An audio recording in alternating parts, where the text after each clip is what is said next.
God bless you guys. We're finally in chapter 7. That's right, chapter 7 of the book of Proverbs. Now, before we even begin, I just have to warn you. This chapter right here is it's one of those uncomfortable chapters for a lot of people because it talks about a seductress woman, but this can also refer to a man that seduces women. All right, so don't just, ladies, please don't take it the wrong way.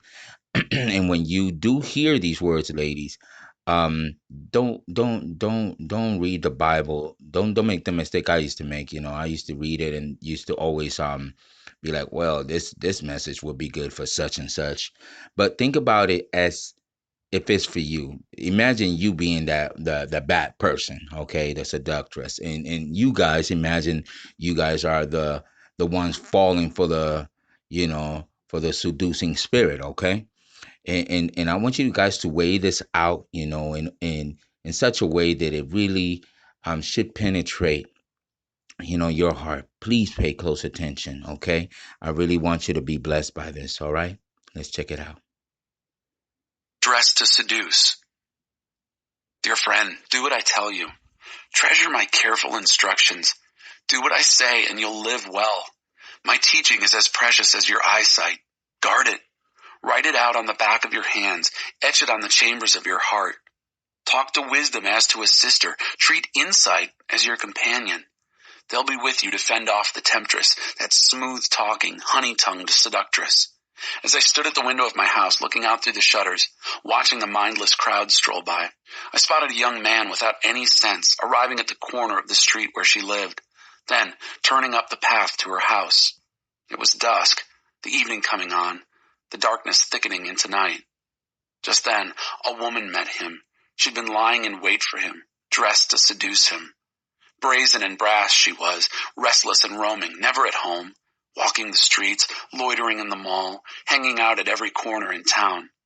She threw her arms around him and kissed him, boldly took his arm and said, "I've got all the makings for a feast. Today I made my offerings. My vows are all paid. So now I've come to find you, hoping to catch sight of your face. And here you are. I've spread fresh, clean sheets on my bed, colorful, imported linens. My bed is aromatic with spices and exotic fragrances. Come, let's make love all night. Spend the night in ecstatic lovemaking. My husband's not home. He's away on business, and he won't be back for a month."